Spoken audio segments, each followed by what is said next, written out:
Even on a sunny day, Julie Wolfe seems to shine brighter. Within minutes of meeting her, she has this way of making you feel like family. My husband will tell you I can't say no. I have a really hard time with that.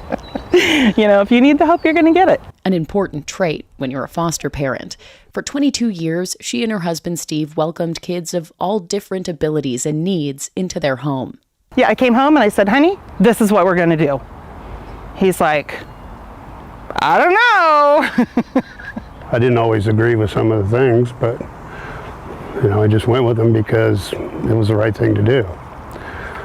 Financially, it never helped us a lot. She says her faith led the way. That was my goal. That was our goal the whole time, was to just love that child while they were in my home until they could move on to where they were supposed to be.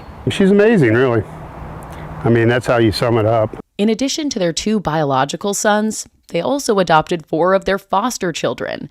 And it's still a full house here, with 3 young adults and Julie's 84-year-old mom, Beverly. I'm supposed to be taking care of her.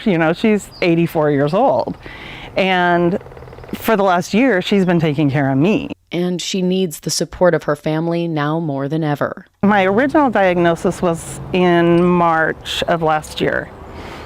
And I had a softball-sized tumor on my shoulder blade. She has soft tissue sarcoma, and now it's stage 4 cancer. And my doctor said, I said, well, what am I looking at? And she said, maybe 2 years. I said, challenge accepted, because I can beat this. At the same time, Steve was fighting prostate cancer. Thankfully, it was caught early. He's had his follow-up. There's absolutely no cancer. They got it all. We're good to go with him, which is awesome for my kids because, they were like, oh my gosh, both my parents have cancer. But with one glimmer of hope comes more hardship.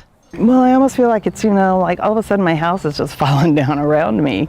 Their roof is in disrepair and needs to be replaced. So this is the newest leak we have. Causing water to seep in, creeping into the kitchen, the bathroom, and bedrooms. I'm so worried about the black mold and, just whatever kind of mold it is, and it goes clear over to there.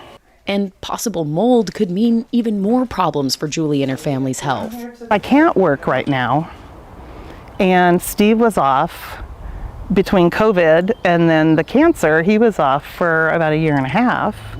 And so, we're just constantly playing catch up. And there is no money to put a roof on the house. Friends and family started a GoFundMe, but the roof will cost at least $25,000, and that's before mold removal and other repairs.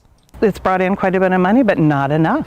Now, after decades of helping kids in the community, the Wolfes need the community to help them to repair the roof of their home, the home that's provided a safe place to so many over the years. That was my goal, like I said, was to just make sure they had the love that they needed when they were at my house.